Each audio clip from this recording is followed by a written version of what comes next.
Hello everyone, this is Disha and welcome back to my channel. इस video में हम discuss करेंगे कि फिजिक्स को पढ़ने का सही तरीका क्या है।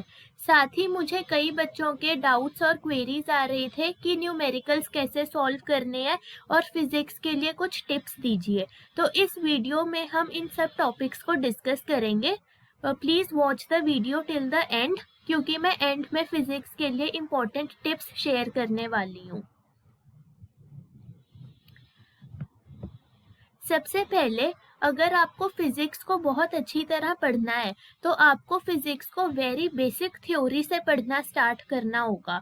अक्सर हम क्या करते हैं कि थ्योरी को बिल्कुल इग्नोर कर देते हैं फिजिक्स में और डायरेक्टली हम फॉर्मूला देख के क्वेश्चंस करने जाते हैं, पर फिर जब क्वेश्चन में कोई ट्विस्ट आता है या डिफिकल्ट क्वेश्चन आ जाता है तो हम फंस जाते हैं।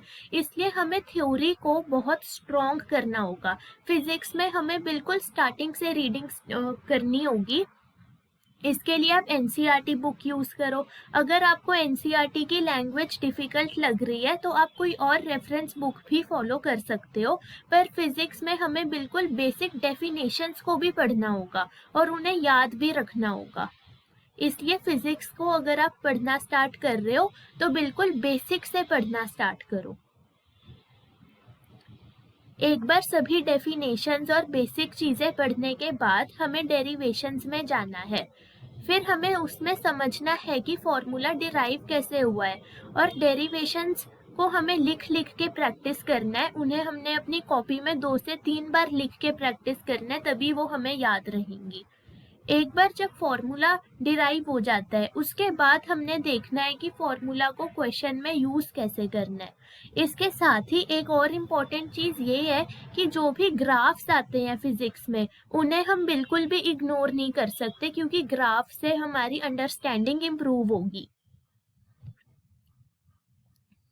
फॉर्मूला को अप्लाई कैसे करना है इसको समझने के लिए आपको पहले कुछ सॉल्व्ड क्वेश्चंस करने होंगे। आपको 20 या 25 सॉल्व्ड क्वेश्चन करके देखने होंगे जब तक आपको कॉन्फिडेंस नहीं आता। एक बार आपको कॉन्फिडेंस आ गया, आपको समझ आ गया कि कैसे यूज़ करना है फॉर्मूला को, फिर आप कुछ अनसॉल्व्ड क्वेश्चंस करके देखो।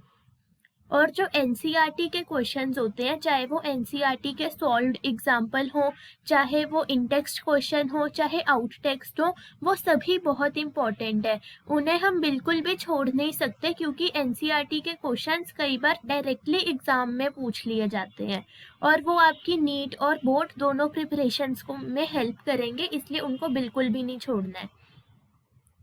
जब हम एनसीईआरटी के सभी क्वेश्चंस कर लें उसके बाद हमें नीट के प्रीवियस ईयर क्वेश्चंस करने हैं। उनको 2 से 3 बार प्रैक्टिस करने के बाद आप जेईई मेंस के भी प्रीवियस ईयर क्वेश्चंस करके देख सकते हो। उससे आपका कॉन्फिडेंस डेवलप होगा और अपने कॉन्सेप्ट्स को और स्ट्रॉन्ग करने के लिए आपको कॉन्सेप्चुअल क्वेश्चंस भी पढ़ने होंगे। वेरी शॉर्ट और शॉर्ट आंसर क्वेश्चंस पढ़ोगे तो आपके कॉन्सेप्ट्स इन्हांस होंगे और आपको कुछ नई चीज़ें भी पता लगेंगी। और कॉन्सेप्चुअल क्वेश्चंस भी एमसीक्यू के रूप में आपसे पूछे जा सकते हैं एग्जाम्स में, इसलिए उन्हें भी इग्नोर ना करें। और बच्चों के काफ़ी डाउट्स आ रहे थे कि उनसे न्यूमेरिकल्स सॉल्व नहीं होते हैं, तो न्यूमेरिकल्स सॉल्व करने के लिए मैं कुछ स्टेप वाइज पॉइंट्स लेके आई हूँ आपके लिए। तो न्यूमेरिकल के क्वेश्चन को हमें पहले एटलीस्ट 2 to 3 टाइम्स पढ़ना होगा। क्वेश्चन को अच्छी तरह से रीड करना बहुत ज़रूरी है ताकि हम कोई भी क्वेश्चन का वर्ड मिस ना करते। और जब हम उसे रीड कर रहे हैं तो इम्पॉर्टेंट वर्ड्स को हमें अंडरलाइन करना है। उसके बाद हमें लिखना है कि क्वेश्चन में कौन सी क्वांटिटीज गिवन है और कौन सी क्वांटिटीज पूछी गई हैं। ये क्लियर होना बहुत ज़रूरी है। इसके लिए आप लिखेंगे what are the given quantities and what is being asked. उसके बाद आपको यूनिट्स चेक करने हैं। अगर कन्वर्जन ऑफ यूनिट्स की ज़रूरत है तो उसे कीजिए। अगर क्वेश्चन के लिए कोई रेलिवेंट डायग्राम बन सकता है तो उसे ज़रूर बनाएं। उसके बाद आपको उस क्वेश्चन से रिलेटेड फॉर्मूलाज को रिकॉल करना है और लिखना है। फिर आपको जो फॉर्मूला अप्लाई होगा उसे लिख लेना है।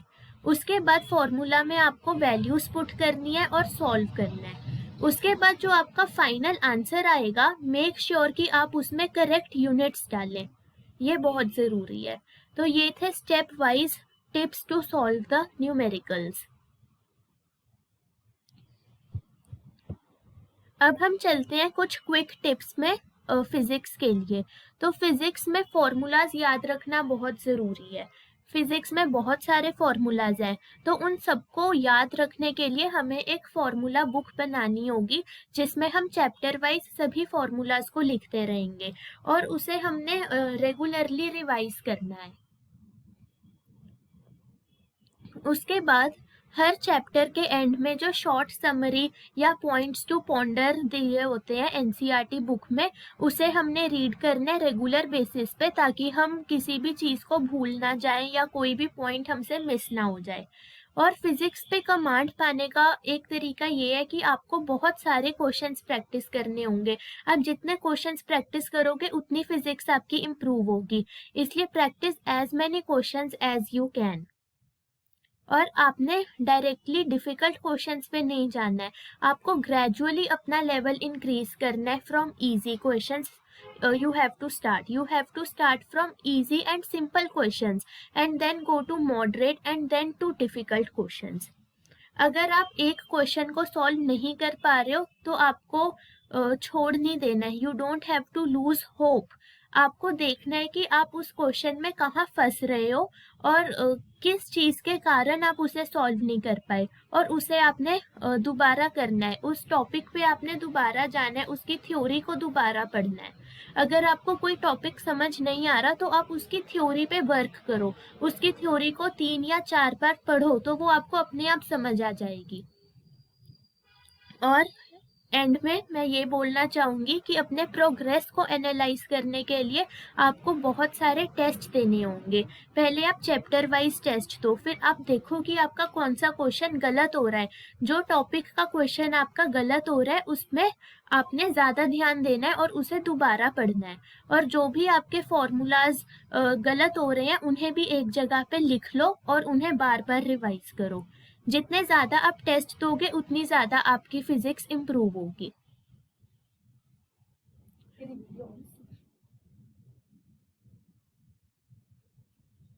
This was all about this video. Thank you. Please subscribe to the channel for more videos like this.